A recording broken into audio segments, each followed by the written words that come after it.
For the IDU, I made a fitness plan. My Category 1 health component was cardiovascular endurance, and my Category 2 health component was strength. It was specific to triathlon, and I would expect to improve my performance as a cardiovascular endurance-based triathlete. The research question was to find out if training cardiovascular endurance would improve students' scores on the Cooper test. I predicted that the scores would increase because during the Cooper test, you are using your heart and lungs for a long period of time, which is cardiovascular endurance. From analyzing the data of 10 students who trained their cardiovascular endurance and completed the Cooper test before and after training, I can conclude that my prediction was correct. My data supports this conclusion because the mean distance ran by students in the first test was 1,736.8 meters, and in the second test the mean was 1,811.5 meters.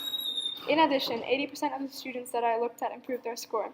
Therefore, a well-researched, well-planned, and well-implemented exercise program targeting one particular component of fitness allowed students to increase the distance they ran over 12 minutes by 74.7 meters on average. The statistical measures calculated for this investigation were mean, median, mode, range, lower quartile, upper quartile, and standard deviation. These statistical measures were appropriate because they allow for a full overview of the data. The lower quartile, median, and upper quartile allow us to see not only the average, but also what the difference was between lower performing and higher performing students. In addition, standard deviation was a good measure for showing the difference in how effective the training plans were.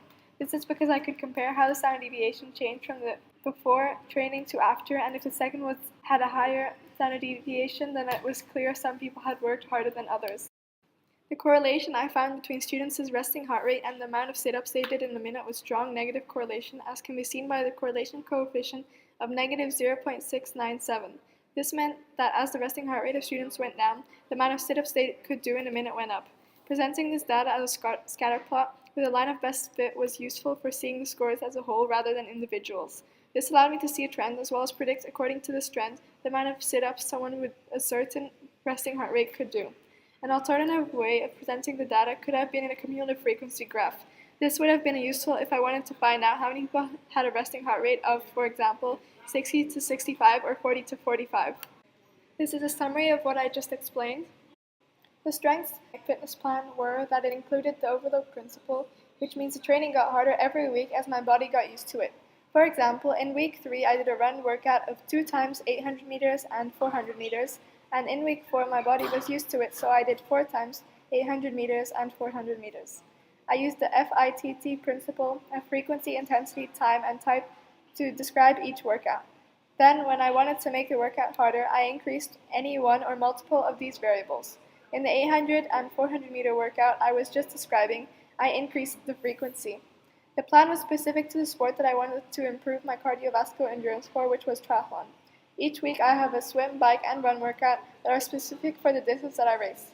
Some potential improvements are that I could have included more than 3 sessions a week, as 1 session per discipline will probably not be enough to become good at all the 3 disciplines.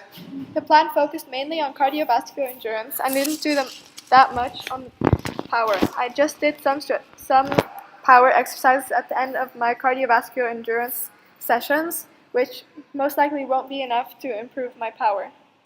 Evaluating my plan across other sports, it is quite obvious that it wouldn't be very effective in other sports. That is because it focuses specifically on triathlon, with all workouts focusing on swim, bike, run. However, as the plan does improve your cardiovascular endurance, it could help for sports that require a good cardiovascular endurance, such as football. Saying that, a much more effective fitness plan could be made for someone wishing to improve their football performance, because they would need to include sessions where they are applying their cardiovascular endurance to the skills in a football game. Reflecting on the IDU, it has taught me many things. Math taught me how to calculate the correlation coefficient and use it in real-life statistics. Also, the PHE part has taught me how to make an effective training plan that will improve performance in a chosen health component, and thus also how to train for a specific sport. In addition, the knowledge of statistical measures and box plots that I learned in math allowed me to compare initial and final tests in detail.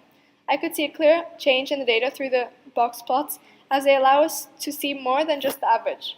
Also, my knowledge of health components from PE helped me to understand how to train each of them. From doing this task, I improved my graphing skills in math, as I made several scatter plots and box plots. Before doing this task, I didn't even know what box plots were, so this task has taught me new skills. One limitation of the math part of this project was that I only analyzed 10 students' data, which is a limited amount. To make the data and statistical measures more accurate, I should have included more students' results in my calculations. A limitation of the PE part of the project was that my plan only included 3 sessions per week, which means only 1 session per discipline of triathlon, swim, bike, run. This would not be enough to reach a good level of triathlon. Lastly, my time management skills could be improved, as I always had to do my trainings during the last 3 days of the week instead of spreading them out over the 7 days.